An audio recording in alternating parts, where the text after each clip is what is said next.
The soup still steamed between us when my son, my own flesh and blood, slapped the bowl into my chest. Still, I didn't cry out, I just reached for the phone like every mother hopes she never has to. As the heat soaked into my blouse, I stared at him, not angry, just done. While he shouted excuses, Max peeked from the hallway, wide-eyed, gripping his toy like it could stop the world. The same boy I once rocked to sleep now looked through me like I was furniture. That's when I dialed, because this time, the cops were coming before dessert.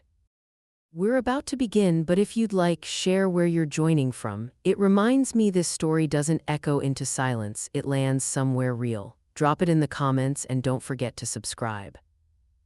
I always tried to make Sunday dinners feel warm, predictable, something steady for all of us to lean on. But the moment I heard Tom's car door slam outside, I felt the walls tighten around me. Even before he stepped in, I knew the night would be different. He walked through the door with that familiar storm behind his eyes, Max trailing a few steps behind him. Max's backpack hung open, papers spilling out the top. He held a toy car in his hand, gripping it like a shield.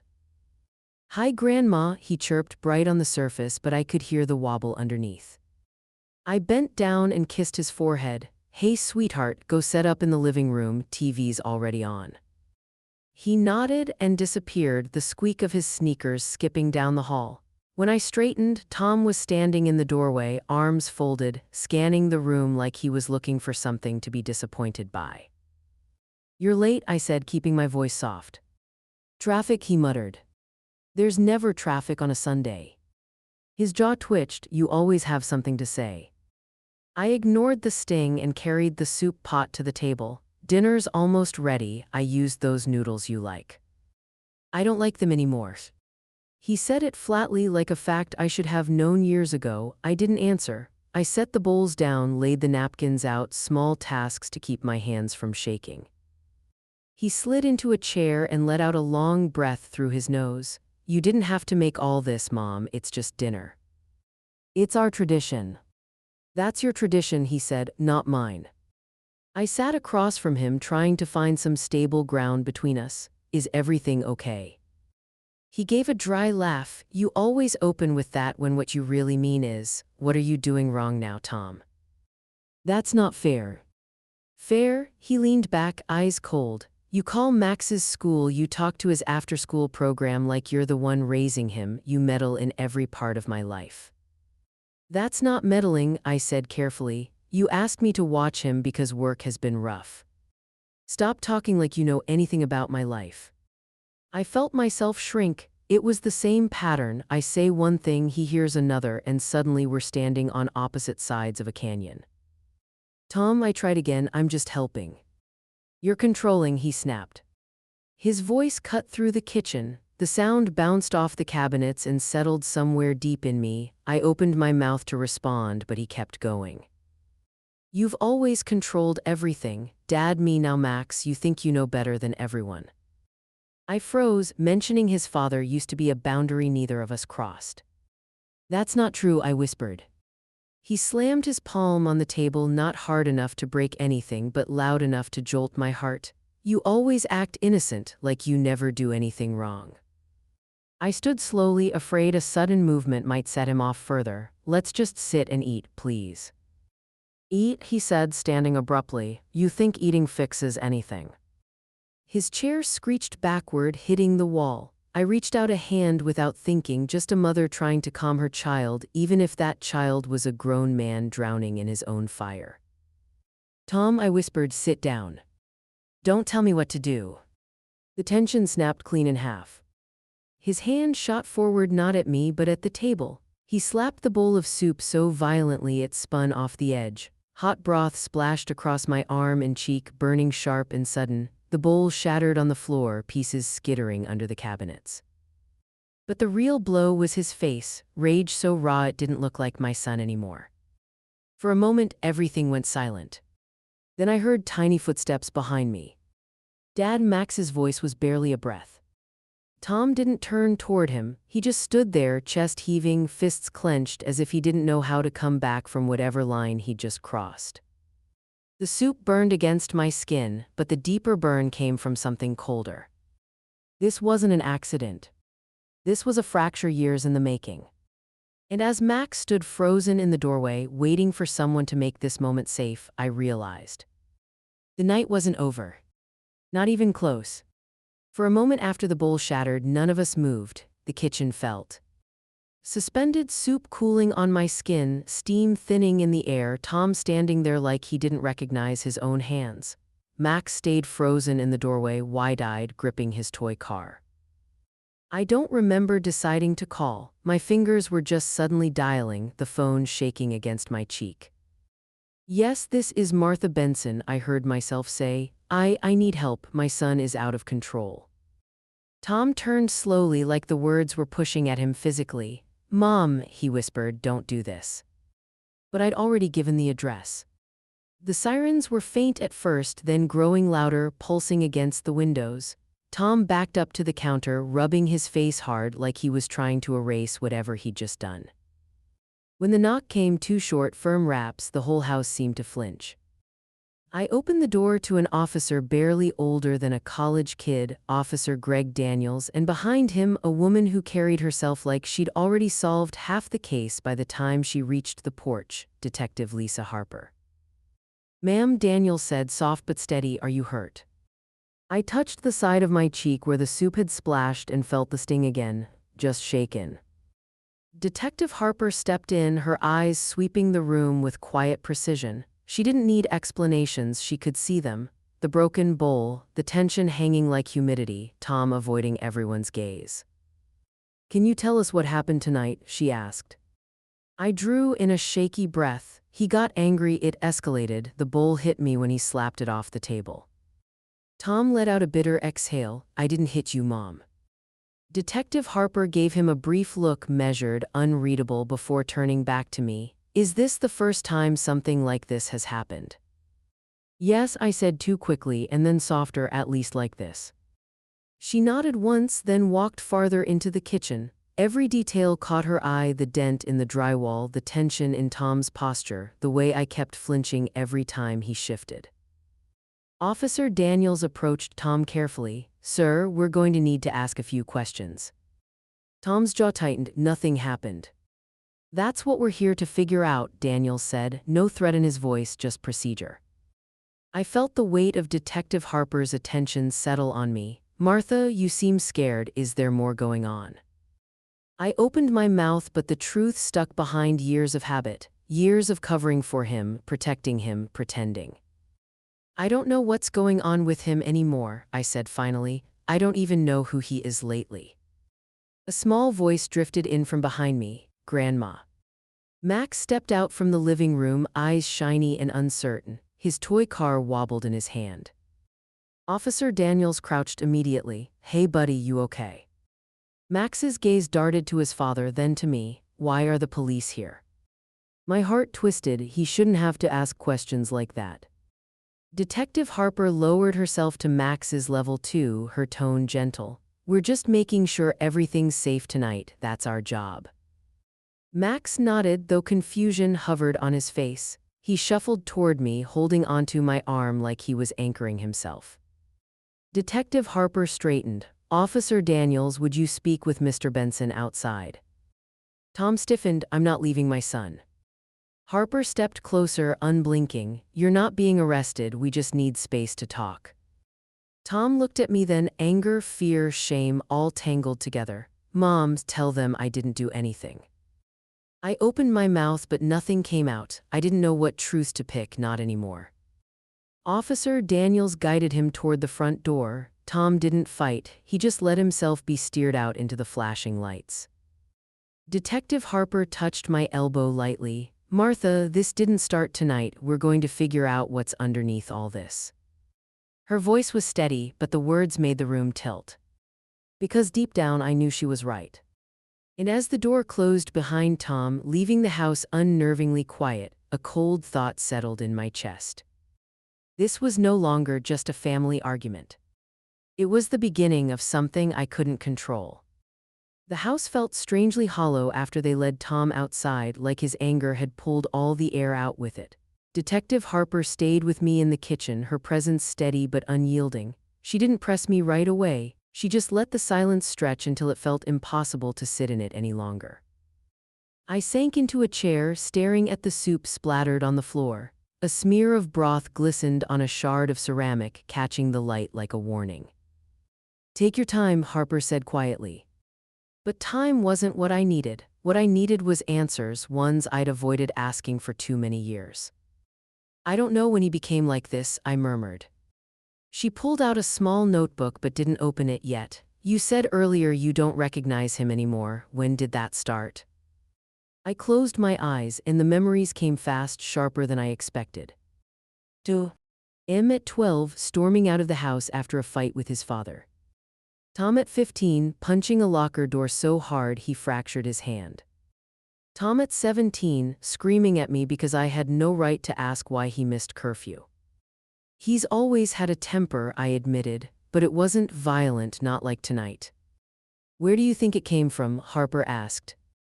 The question pulled me back even farther to the years when my husband was still alive. Their fights were legendary, loud, bitter, both of them too stubborn to back down. I used to stand in the hallway, listening to two versions of the same man tearing into each other. "His father didn't deal with anger well," I said slowly. "He grew up around that."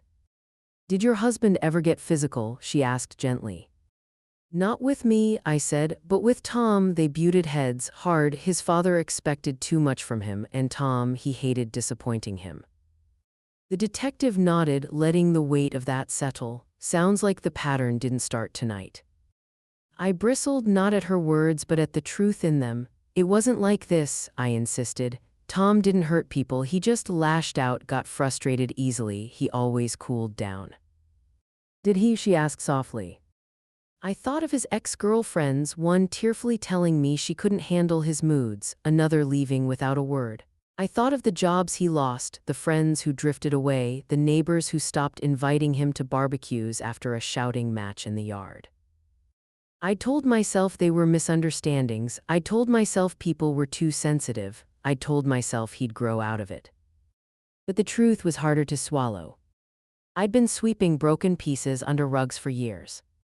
"I tried to help him," I whispered. "I always thought if I just talked to him, if I just steadied things, he'd calm down. I didn't want him turning into his father." Harper leaned against the counter. "Sometimes helping looks a lot like protecting, and sometimes protecting looks a lot like denial." Her words landed like a quiet sting. "I'm not denying anything," I said, sharper than I meant to. "He's my son, he's struggling, that's not a crime." "No," she agreed, "it's not, but tonight wasn't just a bad mood, Martha. That boy is carrying something heavy and he's been carrying it for a long time." I swallowed hard. My instinct was to defend him, to shield him, to say he just needed rest or a chance or one good break, that he wasn't dangerous, that he was just overwhelmed. But the image of him slapping that bowl, rage twisting his face, rose in my mind again. Harper took a step closer, lowering her voice. "If you want to help him now, I need you to be honest with me. Has Tom ever scared you before tonight?" I opened my mouth automatically to say no. But the word wouldn't come. Because suddenly, painfully, I wasn't sure what the truth was anymore. Detective Harper didn't leave right away. After Officer Daniels finished speaking with Tom outside, she asked him to wait by the squad car. Then she came back inside, her expression more focused, sharper, like she'd already begun assembling pieces I didn't know existed. "Martha," she said gently, "I need to ask a few questions about Tom's situation outside of tonight. His work, his relationships, anything recent that might help us understand the bigger picture." The bigger picture. The phrase made my stomach knot. I'd spent years avoiding it.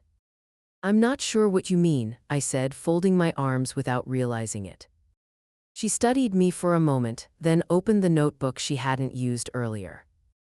"I've done a preliminary check," she said. "Nothing too deep yet, but there are some concerns." "Concerns?" My voice cracked. "Job instability, several firings over the past few years, financial issues, missed rent payments, a few complaints filed by coworkers about aggressive behavior." Each word landed like a pebble dropped into cold water, ripples spreading inside my chest. I forced a breath. He told me those jobs weren't a good fit, that the managers were difficult. Harper nodded. Maybe they were, but the pattern worries me. I sank into the chair again. Patterns, that word hurt more than anything. She hesitated before speaking again. There's something else. I looked up. Tom's ex-wife filed a restraining order 3 weeks ago. The room narrowed. What? She cited aggressive behavior, verbal threats, property damage. No, I whispered, shaking my head. She would have told me she would have. She didn't have to, Harper said softly. Sometimes people stay quiet because they don't want to make things worse. My hands trembled. I'd known their divorce was messy, but I'd blamed the stress of their jobs, the strain of parenting, anything but this. I talked to Max on the way in, Harper said. I asked him if he ever felt scared at home. My heart seized. What did he say? He said sometimes he hears his dad yelling at night, on the phone, at no one, or maybe at someone he won't tell him about. I covered my mouth, the breath knocked out of me. Max had never mentioned that, not once. I'd heard the tension in Tom's voice during calls, but I'd told myself he was tired, frustrated, overworked. Everything except dangerous. Harper stepped closer, her tone softened but her words stayed firm. Martha, your son is struggling in ways you can't fix alone. This anger, it has roots. She waited a beat before continuing. It's possible some of it ties back to unresolved trauma from his father's death. Sudden loss, complicated grief, childhood exposure to volatile behavior, it can shape a person long-term. A strange ache opened in me, something old, something I'd buried. When Tom's father died, Tom didn't speak for 3 days. On the 4th, he punched a hole through his bedroom door. I told myself it was grief. I told myself it would pass. But grief never really leaves, not when it starts early, not when it grows in a household already on edge. Still, I felt myself pull back, the old instinct flaring. He's not a monster, I said quietly. He's my son. I didn't say he was, Harper replied, but love doesn't make him safe, honesty does. Her words settled in the room like dust, soft but impossible to ignore. Before I could respond, the front door creaked open. Max peeked in from the entryway, clutching his toy car, eyes red-rimmed. Grandma, he whispered, is Dad in trouble? I froze. Because in that moment, looking at that little boy holding onto me like I was the only steady thing left in his world, I felt something shift inside me. A truth I refused to face. A truth I couldn't protect him from. A truth that would change everything. And the question echoed louder than Max's whisper. Who was Tom becoming, and how much damage had already been done? Detective Harper didn't wait until morning. After Max drifted off on the couch, exhausted from fear rather than sleep, she stepped outside to speak with Officer Daniels again. I watched through the window as they talked beside the squad car, their faces lit by the pulsing lights. Tom stood a few feet away, arms crossed, doing everything he could to look calm. But he wasn't calm. I could feel that from inside the house. Harper came back in a few minutes later, her expression tighter than before. She closed the door quietly as if the truth she carried shouldn't wake the walls. Martha, she said, we need to talk again. I braced myself, my hands gripped the edge of the counter. We ran a deeper check, she said, and there's more. Those 2 words hollowed me out.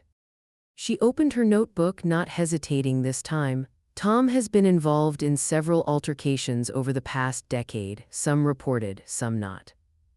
My stomach dropped. Altercations, what kind of? Physical, she said simply. A bar fight 3 years ago, a neighbor dispute that got out of hand, an incident at his old job where he shoved a supervisor into a filing cabinet. No, I whispered, that can't be right, Tom never told me. He didn't want you to know, Harper said. And I doubt the people involved wanted to escalate it. These things slipped through cracks because no one pressed charges, but the pattern is there. Pattern, that word again, it felt like a knife now. My knees weakened and she guided me gently to a chair. I stared at the floor, at the dried soup and broken bowl. The house felt like a crime scene of my denial. Harper continued carefully as if each piece of truth needed to be unwrapped slowly. A former girlfriend filed a complaint 2 years ago. She retracted it, but the report was still logged. It mentioned anger issues, yelling, a hole in her wall. I felt sick. Images from the past slipped into my mind, moments I'd brushed aside.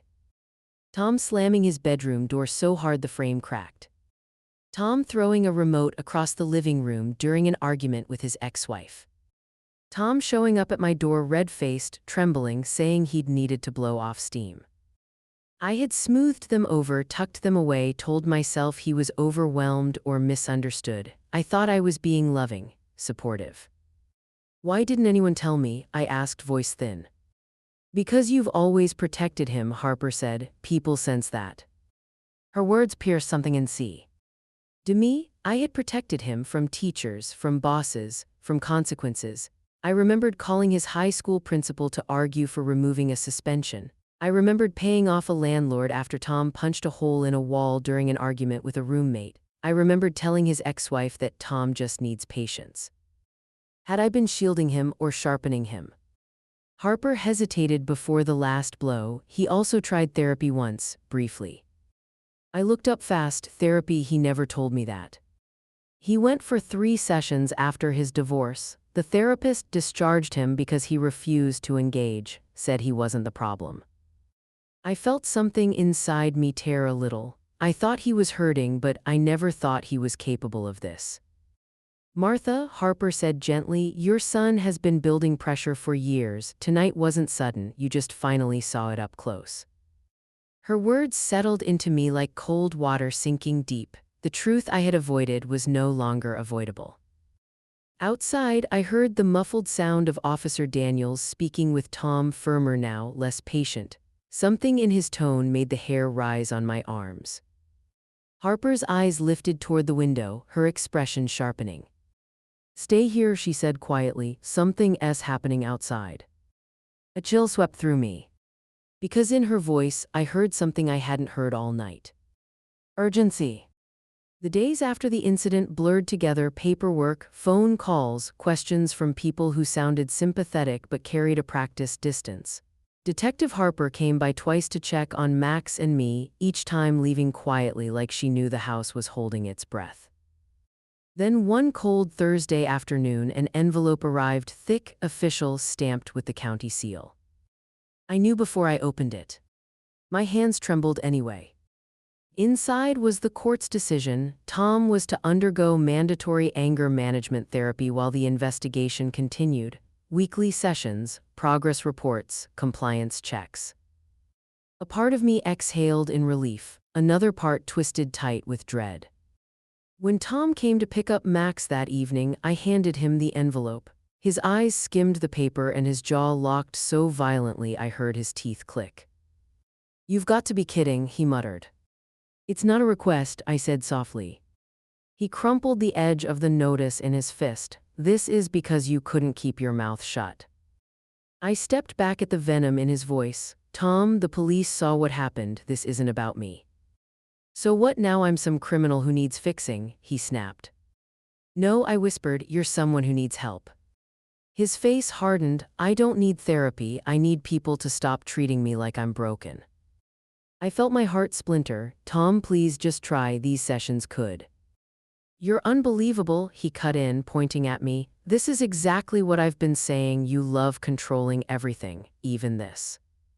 Before I could answer, Max appeared in the hallway, backpack in hand, looking from his father to me with that tight, frightened expression I was seeing too often now. Everything okay? He asked.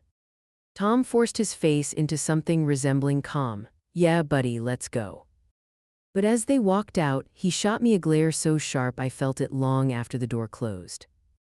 I called Claire that night. She arrived with her usual tote bag of store-brand cookies, sat on my couch and let me talk until the tears came in slow, exhausted waves. Martha, she said gently, you have got to stop trying to fix this for him. I'm his mother, I whispered. You're a person, she corrected, and you're hurting. Let the legal system do its job.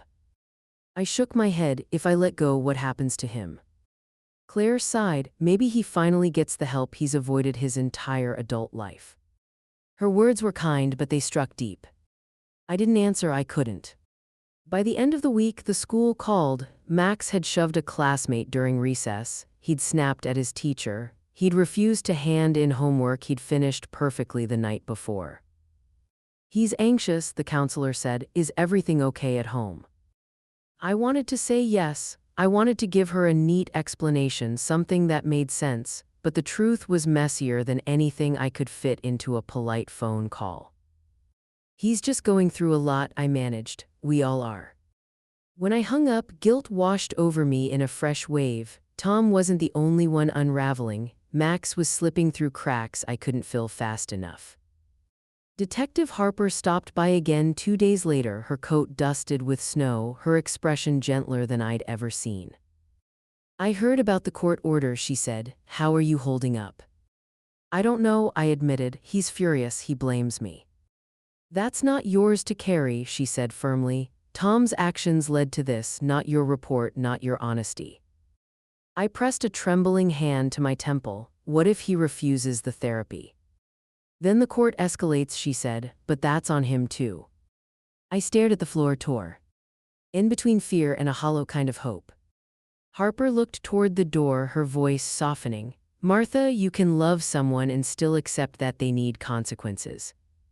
Her words felt like a lifeline I didn't know how to hold. As she stepped out into the cold evening, her phone buzzed. She glanced at the screen, then back at me. Martha, she said slowly, I think you should sit down. A chill crept up my spine. What happened? I whispered. She closed the door behind her. It's about Tom. Detective Harper's words, it's about Tom, echoed in my mind for days afterward. Nothing disastrous had happened, not yet, but the update was sobering. Tom had shown up late to his intake meeting for the court-ordered therapy, refused to cooperate, and left before the evaluator could finish the assessment. The court wasn't escalating anything yet, but they were watching him closely. So was I. But watching him wasn't the same as carrying him, and for the first time in my life I felt something inside me loosen, not in surrender but in self-preservation. For days I replayed that moment at my kitchen table when Harper told me Tom wasn't safe, not for others and not for himself. I'd always thought loving him meant catching him whenever he fell. Now I wondered if I'd simply been cushioning every landing so he never learned how to stand. I found myself sitting on the couch one evening, staring at my phone, rehearsing the conversation I'd been avoiding. Tom, you can't stay here anymore. Tom, I will not lie for you. Tom, I love you, but I won't protect you from consequences anymore.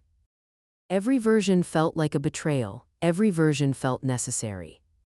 When I finally called his ex-wife, Emily, my voice shook. She sounded surprised, then weary in a way I recognized too well. I don't want to dig into your private life, I said, but I need to understand. Did you ever feel like you were enabling him too? A long silence stretched on the other end, and when she finally spoke, her voice was thick. All the time, she said. I kept thinking if I didn't push him, if I stayed calm, if I explained things slowly, he'd change, but it only made it easier for him to ignore his behavior. Her words cut deeper than I expected. I thought he'd get better after the divorce, she added softly, but maybe he just lost the last person who still challenged him. I pressed a trembling hand to my forehead. I don't know how to stop wanting to fix him. You don't, she said, you just learn to step back for your own sanity and for Max. Her mention of Max tightened my chest like a fist. When Tom came by later that week, he didn't bother hiding his mood. He threw himself onto my couch, arms crossed, shoulders rigid. Therapy's a joke, he muttered. Some woman asking me about my feelings. I told her the court was wasting money. I sat across from him instead of next to him, my first small boundary, he noticed. She said I'm resistant. You believe that? He asked.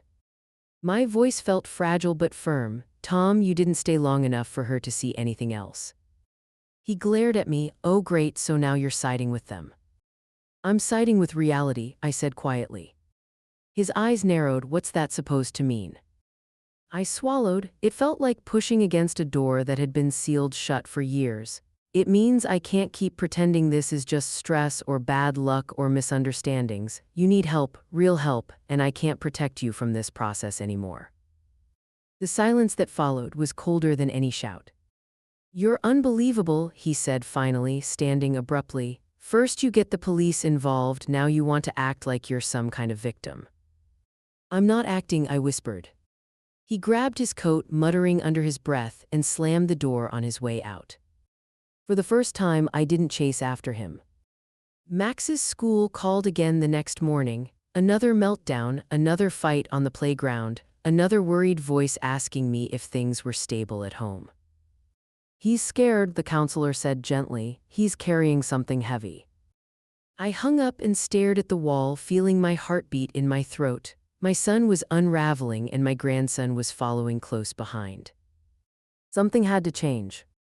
And as I stood in my kitchen, staring at the court order still sitting on the counter, a terrifying realization washed over me. If Tom kept spiraling, it wouldn't just be his life falling apart. It would be Max's. And maybe mine too.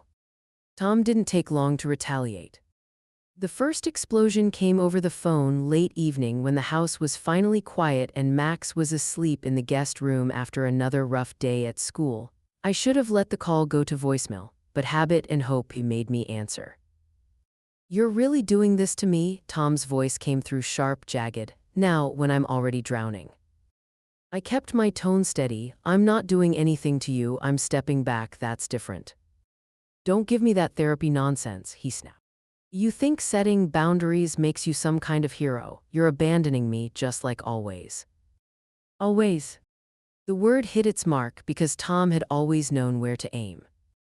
"I've never abandoned you," I said quietly, "you know that." "You're the reason I'm angry," he shot back. "You've controlled my whole life, every decision, every mistake, you never let me breathe." I felt the old guilt rise like a reflex, but I swallowed it down this time. "Tom, I'm not your enemy." "Well, you're sure as hell not my mother anymore," he muttered and hung up. The silence afterward was thick, vibrating in my chest. For the first time, I didn't call him back. The next morning, Max barely touched his breakfast. He pushed cereal around with his spoon, his little shoulders hunched. "Is Dad mad at you?" he asked suddenly. The question caught me off guard. "Why do you think that?" "Because he said on the phone, he said you ruined everything, and then he yelled. He thought I was asleep, but," Max's voice faltered, "I was." My throat tightened. "Max, grown-ups say things when they're hurting, it doesn't mean they're true."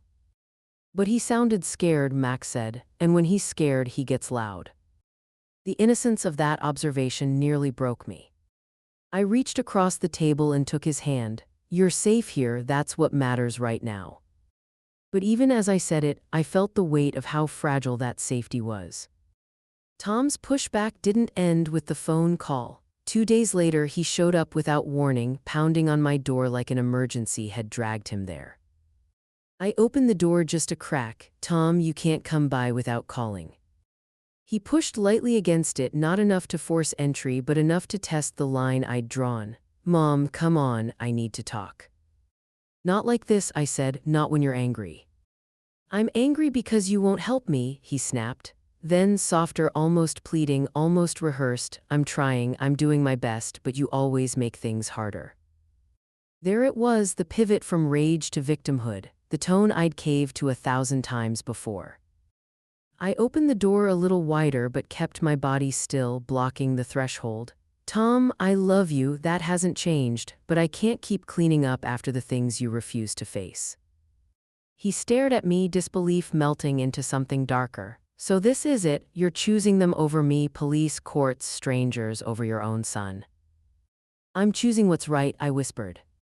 His jaw clenched. "You're unbelievable," he said again, but this time it carried more hurt than fire. When he finally walked away, I leaned against the closed door, shaking not from fear but from the weight of doing the hardest thing I'd ever done. I called Claire again that evening. She arrived with a bottle of cheap red wine and a fierce hug.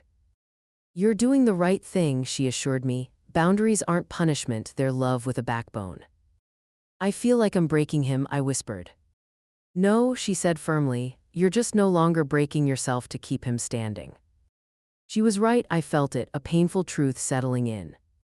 But even as that truth steadied me, Max's behavior grew more erratic, nightmares, outbursts, fear hidden under quiet questions. He sensed the tension like a child senses storms. And one night, after I put him to bed, I found him quietly crying into his pillow. "What's wrong?" I whispered.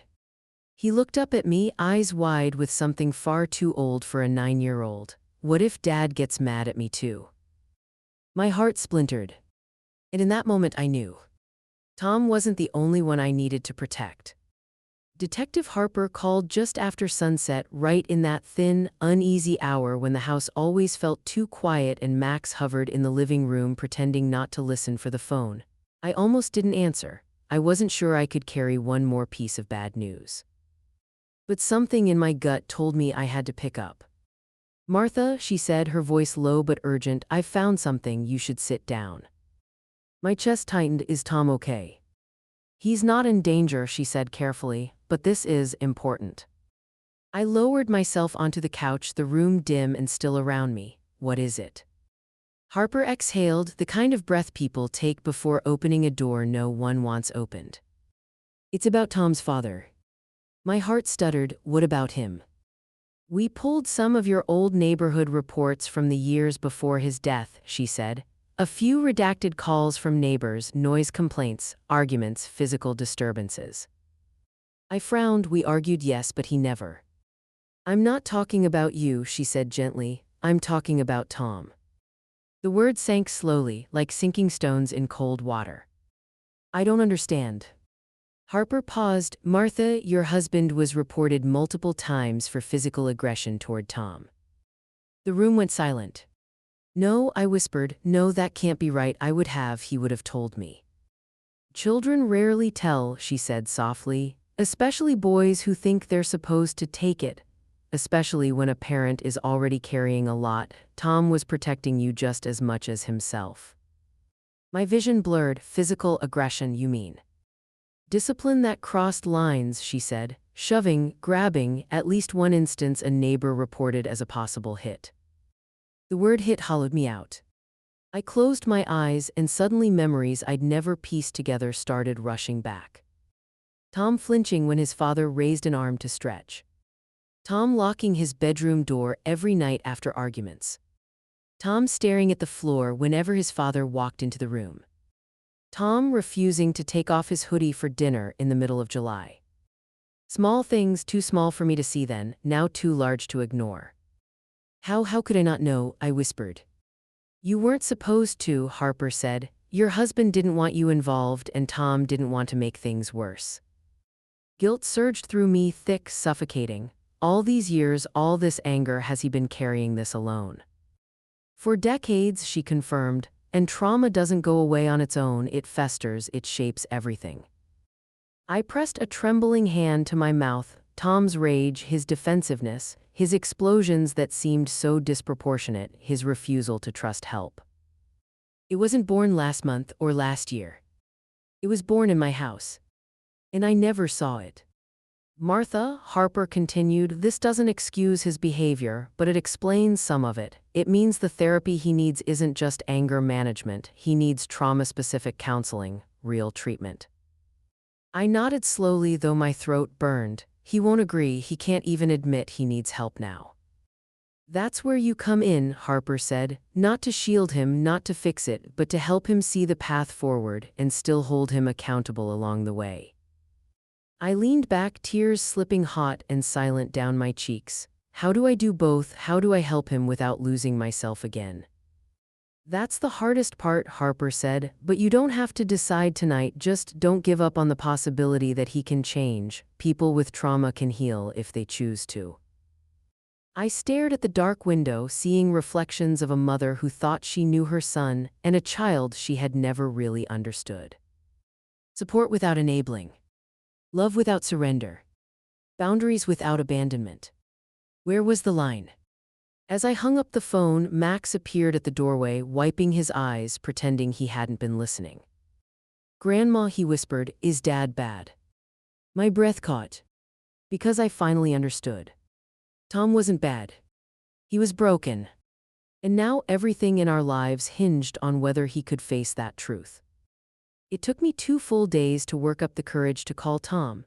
2 long, restless nights of replaying Harper's words, of seeing bruises I never saw, flinches I never questioned, locked doors I never unlocked.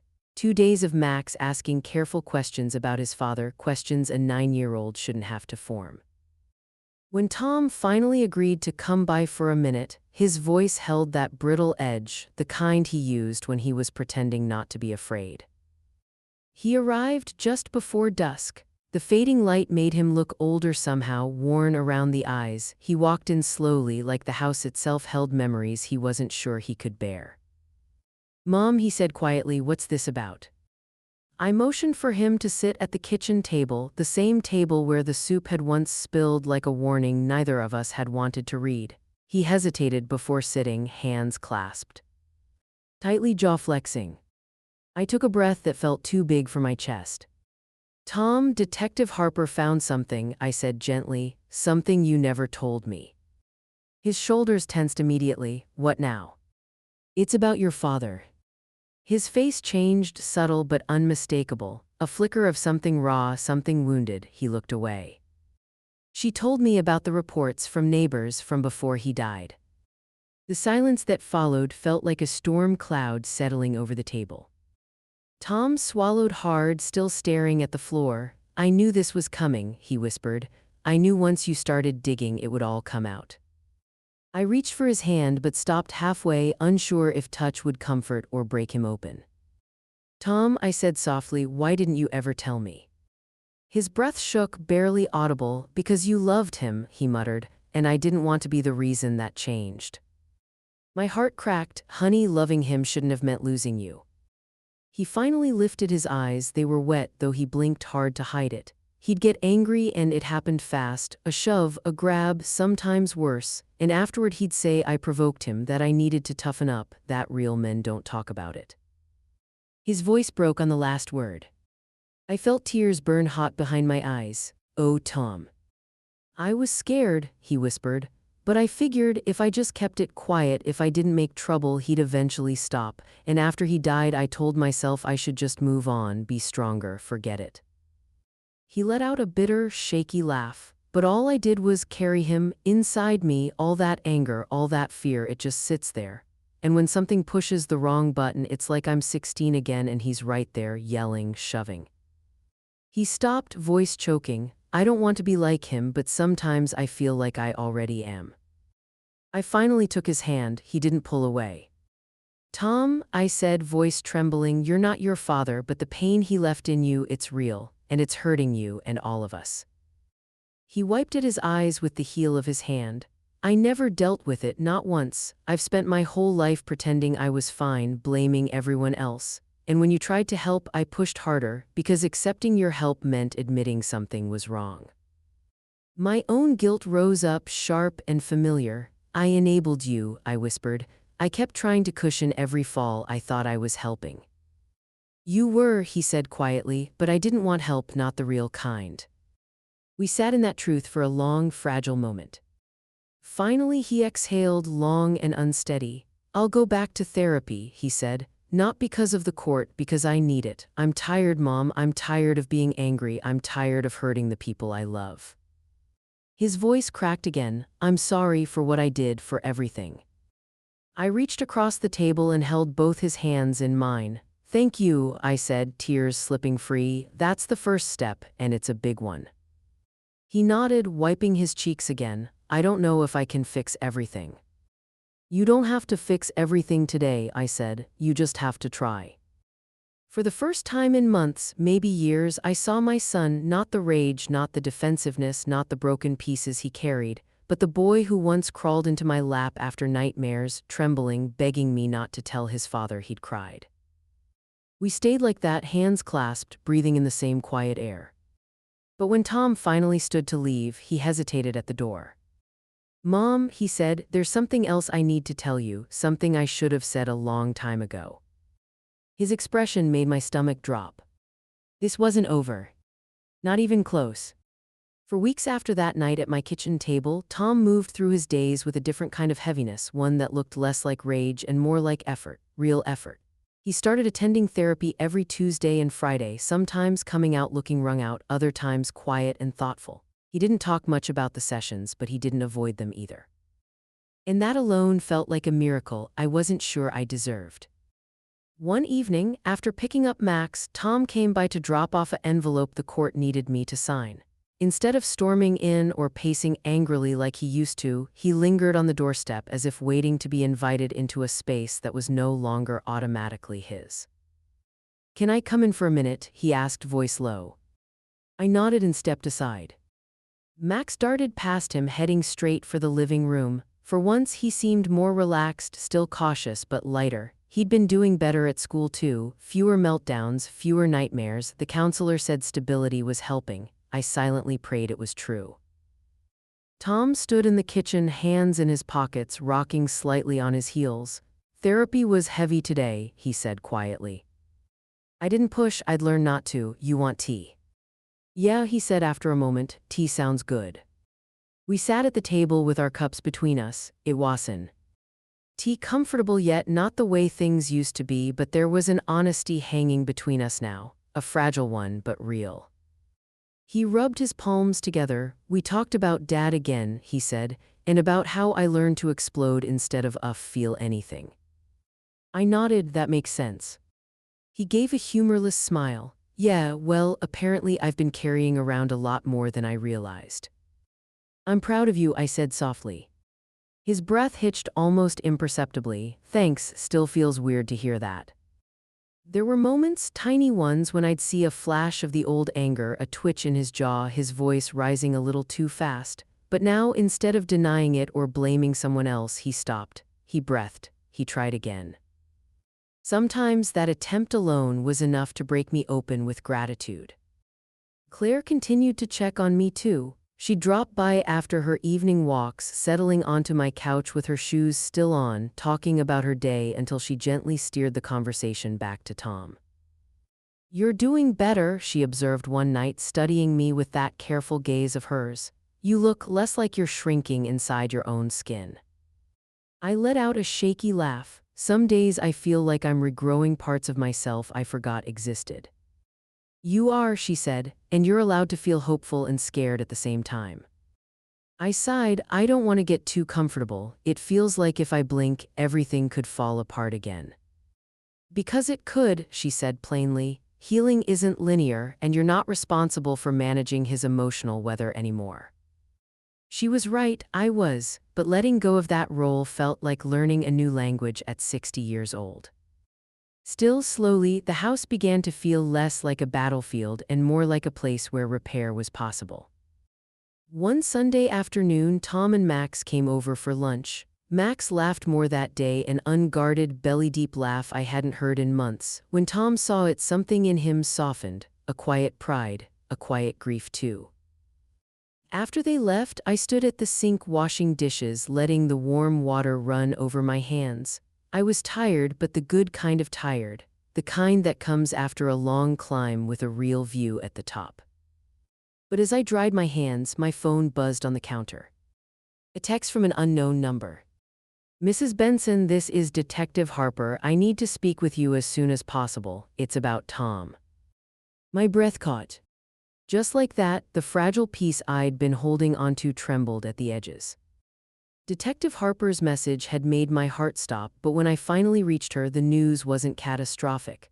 Tom hadn't relapsed or exploded. Instead, his therapist had contacted her to give an update, one that required my involvement. Not because something was wrong, but because something had finally shifted. "It's a good thing," Harper assured me. "Tom wants you in one of his sessions. He's ready to talk about the hard stuff, really talk." Those words lingered with me for days. Ready to talk. I didn't know whether to feel hopeful or terrified. 3 months into his therapy program, the invitation came through officially. Tom's therapist, Dr. Levin, asked me to join a joint session. I sat in my car for almost a full minute before walking into the building, gripping my purse like it might steady me.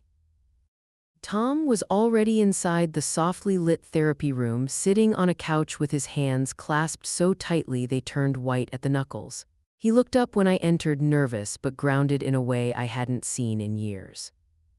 Dr. Levin, calm and composed, nodded for me to sit beside him, though not too close. "Martha," she said gently, "Tom has reached a point where he's ready to share some things with you. This might be difficult, but it's important." Tom took a shaky breath. "Mom, I want you to hear this from me." I nodded, bracing myself. He stared down at his hands.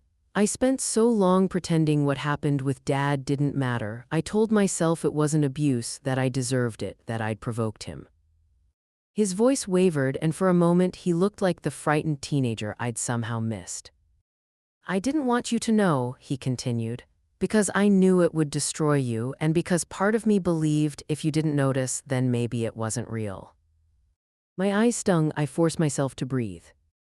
But it was real, he said, voice cracking, and I've been carrying it around like a bomb. Every time I get scared or overwhelmed, it goes off, and I take it out on the people who actually love me. He paused, covering his face with his hands. I hurt you, I scared Max, I ruined things because I didn't know how to deal with any of this, and I'm so sorry. Hearing it, really hearing it, not through anger or denial or blame, made something inside me unravel, not in pain but in release. I reached out slowly, letting my hand rest on the couch beside his. He noticed, then inched closer until our fingers touched, not in comfort but in understanding. I forgive you, I whispered, not because it erases what happened, but because you're finally facing it, and because I love you. For the first time in years, he didn't flinch at the word love, he let it land. Dr. Levin nodded gently. This is the beginning, not the end. There's a lot more to process, but today is a breakthrough. Tom wiped his eyes and nodded. I know, and I'm not stopping. I want to be better for Max, for you, for me. For the first time, I believed him. In the weeks that followed, something softened in our home. Tom's visits weren't perfect, old shadows still lingered, but they were calmer, steadier. Max picked up on it first. He began showing his drawings to his father again, started sleeping better, stopped watching every adult face for signs of danger. One afternoon after school, Max ran into my arms, breathless with excitement. Dad came to my game today, he said. He didn't yell or anything, he just watched and smiled. It was nice. That small word, nice, felt like a victory. We were far from healed, but we were no longer drowning. We were learning to swim. That night, as I closed the curtains and looked out at the quiet street, my phone buzzed again. A number I didn't recognize. No name. Just a short message. Martha, we need to talk, it's urgent. My stomach tightened. Because the sender wasn't Detective Harper. It was Tom. Tom's text, we need to talk, it's urgent, kept me awake half the night. But when we finally met the next morning at a small cafe near his therapist's office, the urgency wasn't fear, it was clarity. Mom, he said, fiddling with the cardboard sleeve on his coffee, Dr. Levin thinks I'm ready for the next step, something bigger. He hesitated, then looked up. I want us to try being a family again, really try, not the fake version we kept pretending worked. I hadn't expected that, not after years of explosions, distance, and wounds too old to trace. But hearing it, it didn't scare me, it steadied me. And that was the beginning of everything that came next. Over the following months, something in Tom shifted, not all at once, not dramatically, but in small, consistent ways. He still struggled, still wrestled with old reflexes and buried fear, but he kept showing up: therapy sessions, check-ins with the court, Saturday visits with Max. And slowly, almost imperceptibly, the edges softened between us. He called me after appointments, not for reassurance but to share. He apologized when he snapped. He paused to breathe before frustration turned into fire. Those tiny pauses became the threads that stitched us back together. By early spring, we began doing something we hadn't managed in years: family dinners. Not every week, none of us were ready for that, but often enough that the rhythm returned like a melody we'd forgotten the tune of. Max helped me chop vegetables with his small, careful hands. Tom set the table, humming under his breath, something he hadn't done since he was a boy. The dinners weren't perfect. Sometimes tension hummed quietly underneath the surface, but it didn't explode, it just passed. One evening after we finished eating, Max tugged Tom toward the backyard. Race me to the tree, he called out. Tom shot me a look, half amused, half unsure. But when Max bolted across the grass, Tom took off after him, laughing in a way I hadn't heard from him in years. It was full, unguarded, the kind of laughter that didn't have to be earned. I stood at the doorway watching them, my son chasing his son under the late afternoon sunlight, and felt something warm settle in my chest. We weren't whole, not yet, but we were no longer shattered.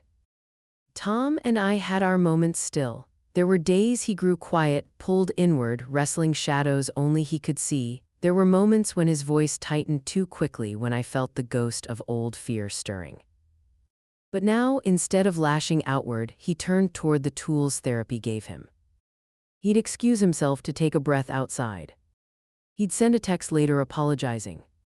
He'd talk to Max honestly, gently, explaining feelings instead of hiding them behind anger. It wasn't perfection, it was work, honest work. And that, more than anything, rebuilt my faith in him.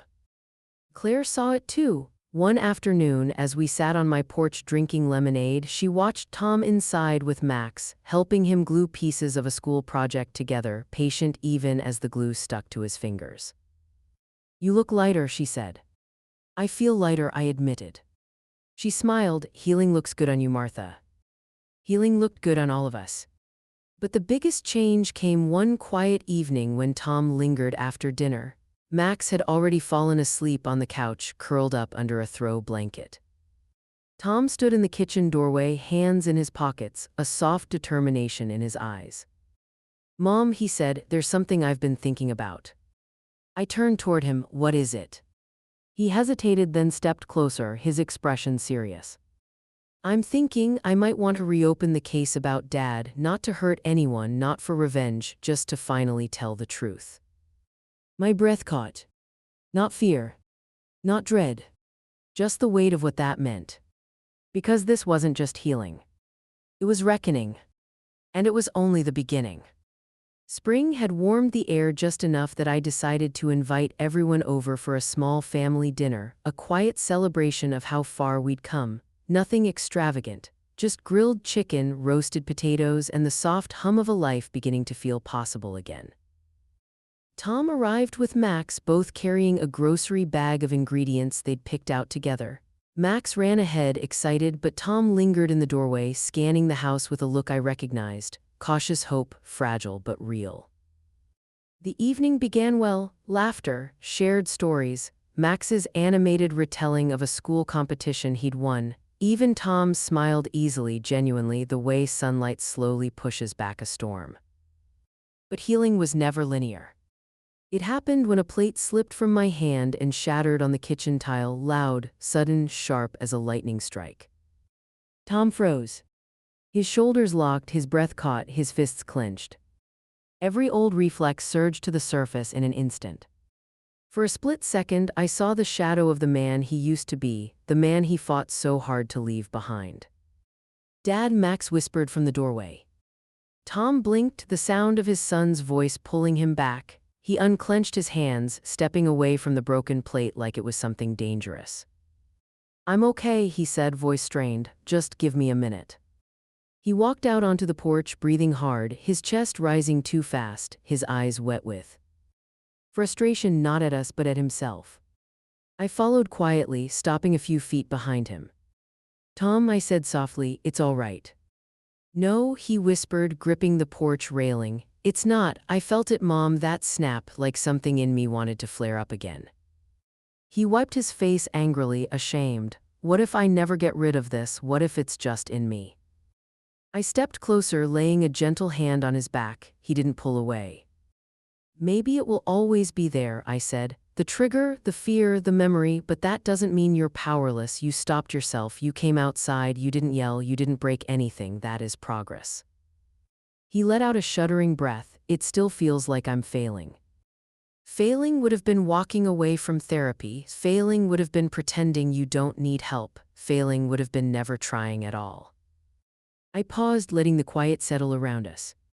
"We may never be perfect, Tom, but we can still be better." He turned to me, eyes glassy. "Do you forgive me, really forgive me, not because I'm your son, but because I'm trying?" I felt my chest tighten. "Yes," I said simply, "I forgive you, and I'm still learning how to forgive myself too."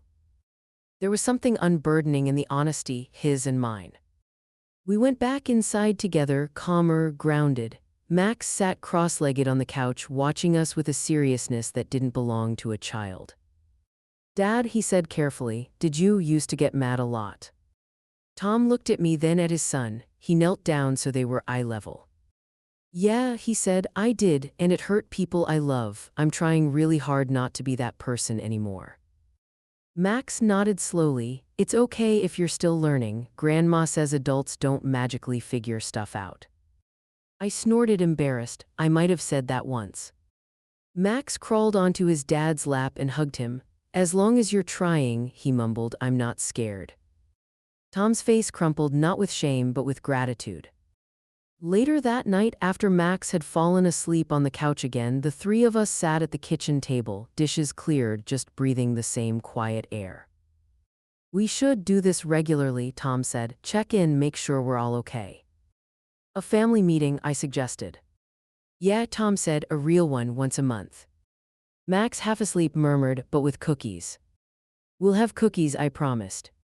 We all smiled. For the first time, the future didn't feel like a threat, it felt like a possibility. But as I tucked Max into bed and stepped back into the kitchen, Tom was standing at the counter, staring at his phone, face pale, brows tight. "What is it?" I asked. He swallowed hard. "It's Dr. Levin," he said quietly. "She wants me to come in tomorrow morning, urgently." My heart dropped. Because healing wasn't just beginning. Something new, something unknown, was waiting on the other side. Several years have passed, though sometimes it feels like I'm still catching up to the version of life we're living now. A quieter one, a steadier one, one I never thought we'd reach. The house is full tonight, warm light, the scent of roasted chicken, the low rumble of voices layered over soft music.